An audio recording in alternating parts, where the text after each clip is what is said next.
Alors bonjour à tous, alors aujourd'hui cette vidéo nous allons parler du nombre d'or. Alors qu'est-ce que le nombre d'or? Ah mais c'est pas le truc de la spirale là? C'est pas une suite de nombres qui apparaît partout dans la nature? Ah oui, mon grand-père, il m'en a parlé. Et en fait vous avez tous raison, c'est un peu une spirale, c'est un nombre dont ton grand-père a sûrement parlé parce que c'est un nombre très connu. Alors nombre ça veut dire quoi? En fait c'est un rapport de longueur, c'est-à-dire qu'on va faire en effet des mesures dans la nature et quand on va diviser certaines longueurs entre elles, on va trouver ce nombre d'or. Et on le retrouve partout. Alors par exemple, avec ma carte vitale, petit objet, qu'est-ce qu'on remarque? Ce rectangle, il n'est pas trop aplati, il n'est pas trop en forme de carré, il a une forme idéale. Et bien ça c'est dû à quoi?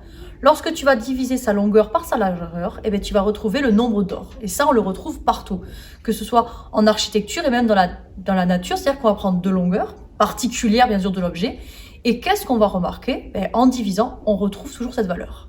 Alors, on va voir aussi que ce nombre d'or, on va voir comment il se construit, ça va donner des spirales.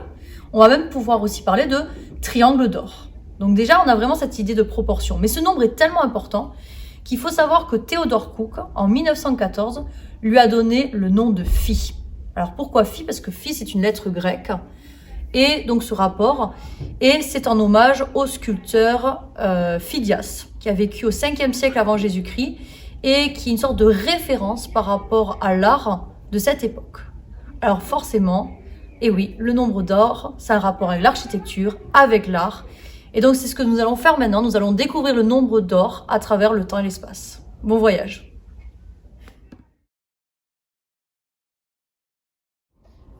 Alors sous l'Égypte ancienne, on retrouve des traces de mathématiques, notamment avec le papyrus de Rhind. Mais il faut comprendre que les Égyptiens avaient une vision très pratique des mathématiques, que ce soit pour l'architecture, que ce soit pour tout ce qui était partage des données et des denrées alimentaires. Cependant, contrairement à la Grèce antique, ils n'avaient pas l'idée philosophique des mathématiques avec vraiment une recherche de vérité, avec un pouvoir d'abstraction. Néanmoins, on retrouve déjà le nombre d'or, puisqu'ils avaient déjà une idée esthétique. En effet, ceci est une image de la pyramide de Khéops, qui représente un équilibre parfait, une des 7 merveilles du monde. Si on prend l'apotème, alors l'apotème c'est cette longueur ici, sur une face, et qu'on considère la demi-base, et si on fait le rapport de longueur, on retrouve ce nombre d'or. Pourtant, par rapport à nos recherches archéologiques, on sait que mathématiquement parlant, ils ne connaissaient pas la valeur exacte de ce nombre d'or. Pourtant, ils possédaient déjà l'intuition de cette idée de proportion et de beauté.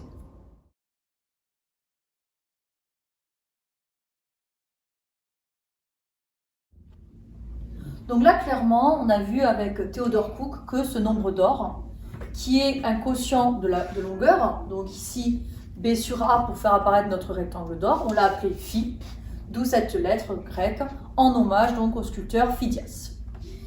Et en fait, depuis même l'Égypte, ils se sont rendus compte que ce quotient, on pouvait l'exprimer ainsi, c'est-à-dire que A plus B divisé par B est égal à B sur A. Donc ceci nous permet d'avoir vraiment ce rapport par rapport à un rectangle d'or. Alors maintenant, on va faire apparaître vraiment la valeur de phi, de ce nombre d'or. Et là, contrairement au travail qu'on faisait avec les Égyptiens, qui était vraiment quelque chose d'assez empirique, on va mettre en avant le travail des Grecs, donc des mathématiciens du 5e siècle avant Jésus-Christ, qui ont mis vraiment en avant le phénomène d'abstraction. Et pour ça, je laisse Maxence faire cette démonstration. Du coup, avec cette égalité, on va pouvoir la simplifier donc, pour pouvoir trouver la valeur de phi. Donc sur cette fraction, on va pouvoir faire A sur B plus B sur B est égal à B sur A. Donc nous, on sait que B sur B, c'est égal à 1, puisqu'il y a la même valeur au dénominateur et au numérateur. Donc A sur B plus 1 est égal à B sur A.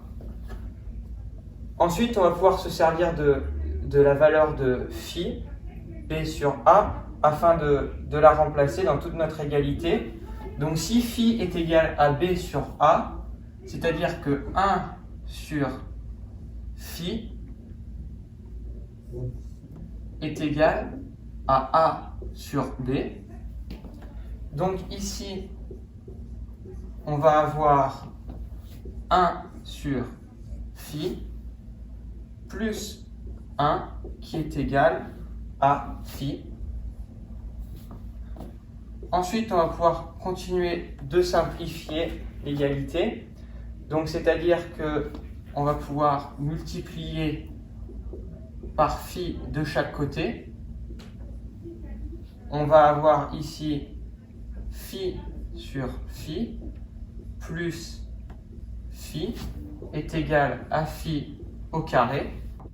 Donc 1 plus phi moins phi. Et on reconnaît moins phi au carré, pardon. Et on reconnaît la forme ax carré plus bx plus c. Donc on va pouvoir utiliser le discriminant qui est égal à b carré moins 4 ac. On a 1 au carré moins 4 fois moins 1 fois 1 avec delta qui est égal à 5. Donc ici, delta est égal à 5, il est supérieur à 0, c'est-à-dire qu'on va avoir deux solutions à notre équation. Donc, phi 1 qui est égal à moins b moins racine de delta divisé par 2a, et phi 2 qui est égal à moins b plus racine de delta divisé par 2a. Donc avec moins 1 moins racine de 5 divisé par 2 fois moins 1 et moins 1 plus racine de 5 divisé par 2 fois moins 1 qui est égal à moins 1 moins racine de 5 divisé par moins 2 et moins 1 plus racine de 5 divisé par moins 2. On peut simplifier ici. Voilà, et donc ça nous fait deux solutions à cette équation. Clairement, comme on l'a vu, on trouve deux solutions, mais on n'oublie pas que le nombre d'or représente un rapport de longueur, donc forcément positif. Alors, qu'est-ce qui va faire la différence entre cette relation et puis vraiment ce coefficient qui est mis en avant, qui est 1 plus racine de 5 sur 2? Ce racine carré de 5 est très important puisqu'il met en avant le travail vraiment d'abstraction des mathématiques, puisque racine carrée de 5 est un irrationnel, c'est-à-dire qu'il est incommensurable. Alors vous allez me dire, ben, c'est bien joli, mais par exemple pour le Parthénon, respecte vraiment les proportions. Comment ils ont fait d'un point de vue architectural pour mettre en avant un rectangle d'or avec cette valeur racine de 5 qui est incommensurable? Eh bien, c'est ce qu'on va voir maintenant.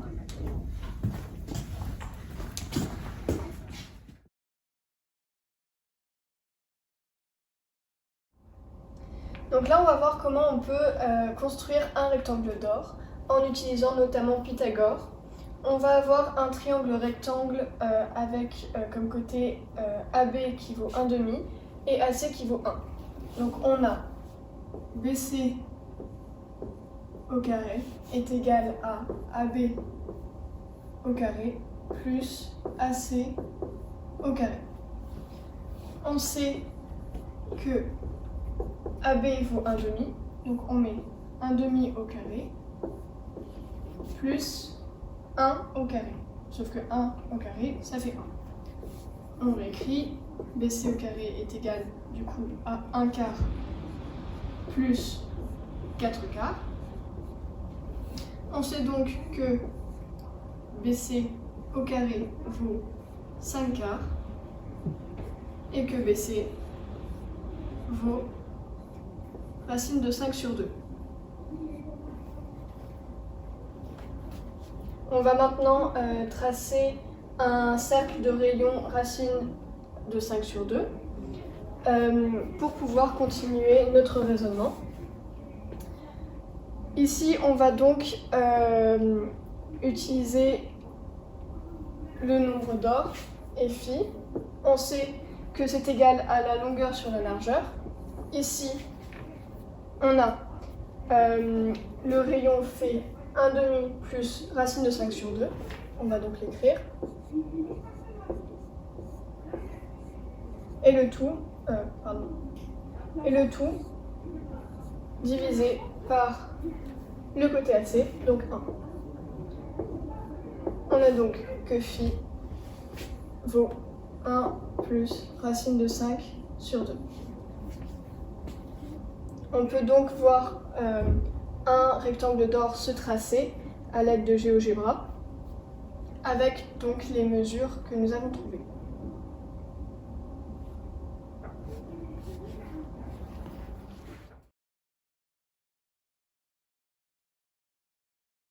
Donc là, pour poursuivre après le rectangle d'or, je vais vous parler de deux triangles d'or. Donc, les deux triangles d'or, ce sont deux triangles isocèles, ici et pour celui-ci.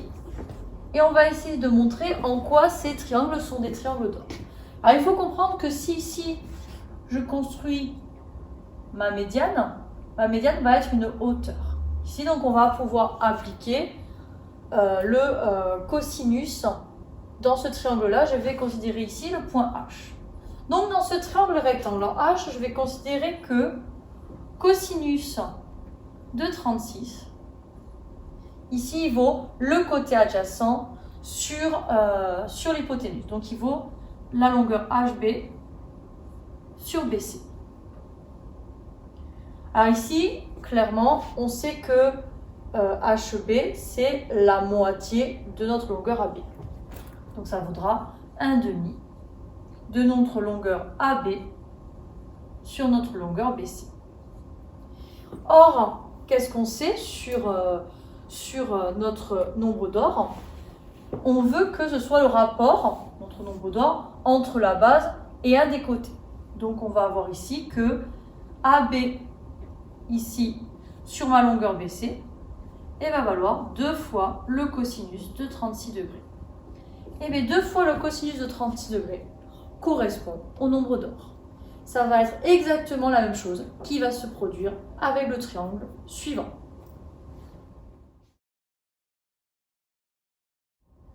Donc là, on a le Parthénon. C'est un bâtiment qui a été construit pendant la Grèce antique, entre 447 et 432 avant Jésus-Christ. Si on prend une de ses faces et qu'on divise la longueur par la largeur, on obtient le nombre d'or. Ce bâtiment est un idéal de beauté et de proportionnalité.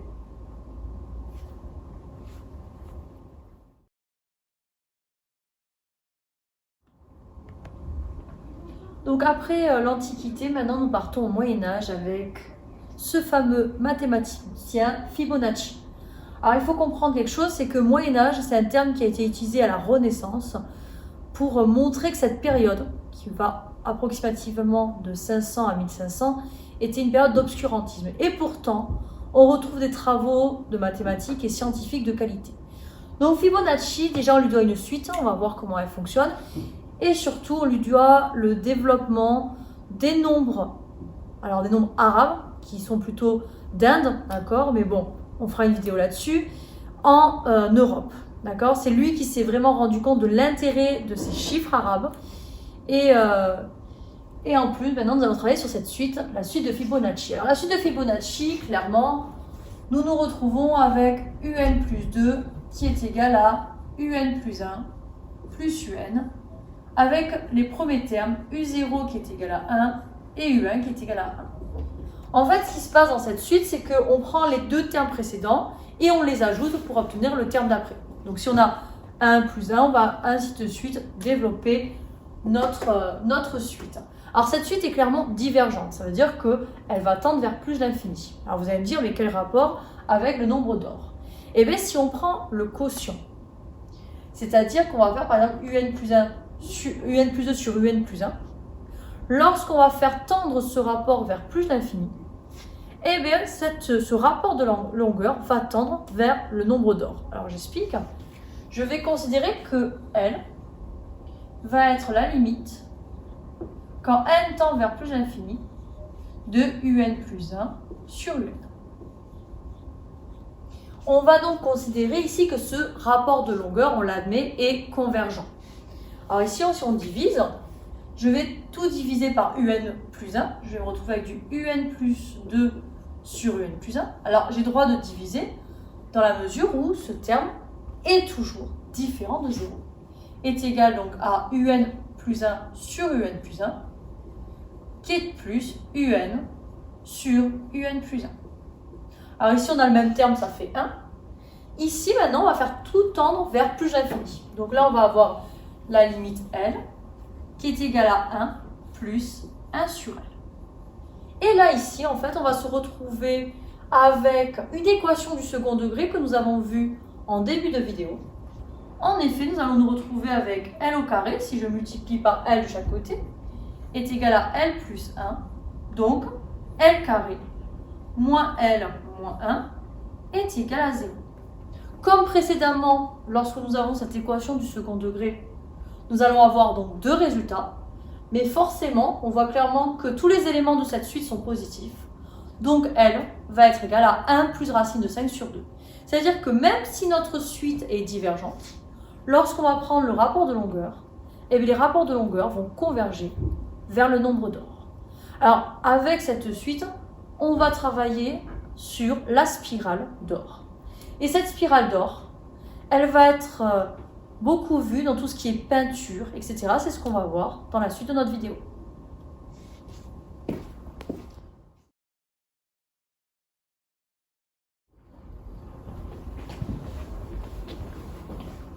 En parlant de la suite de Fibonacci, on le retrouve dans beaucoup d'exemples. Tremblement de terre.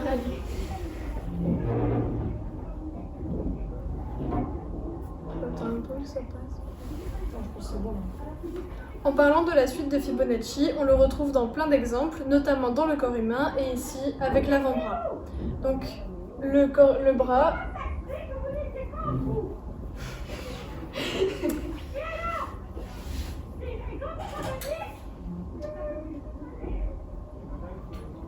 Je pense que c'est bon. En parlant de la suite de Fibonacci, on le retrouve dans plein d'exemples, notamment le corps humain, et ici on peut le voir avec l'avant-bras. L'avant-bras est constitué de un os du haut du bras, 2 os de l'avant-bras, 8 os du poignet, 5 os de la main et 3 os fois 5 des doigts. Cette suite est le début de la suite de Fibonacci.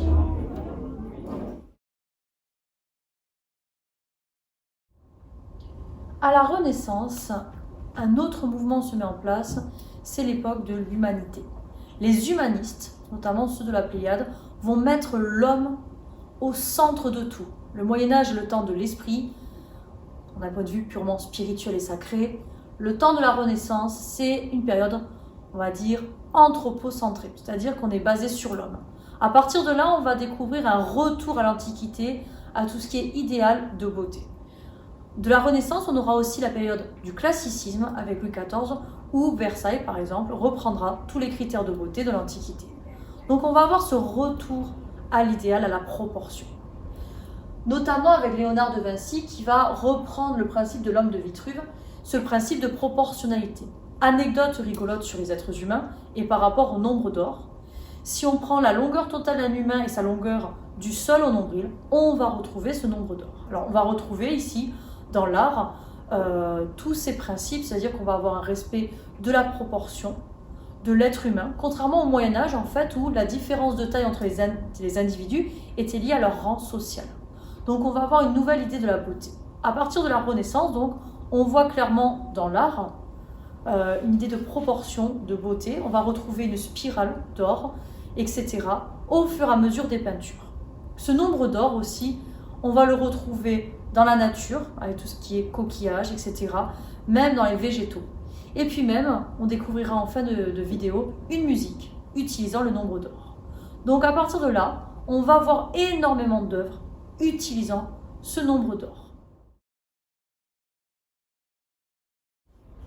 Donc ici vous pouvez voir une spirale d'or. Pour la construire, c'est assez simple. Il nous faut tout d'abord un rectangle d'or, donc la grande figure qui est ici en noir. On fait un carré dans ce rectangle et on fait un arc de cercle en rouge ici. Il nous reste un rectangle d'or. Dans ce rectangle d'or, on va faire un carré, on va construire un arc de cercle dans ce carré et il va nous rester un rectangle d'or. Dans ce rectangle d'or, on fait encore un carré, un arc de cercle, etc. Et ça nous donne une spirale d'or. Cette spirale, on la retrouve dans de nombreux végétaux et surtout dans des coquillages.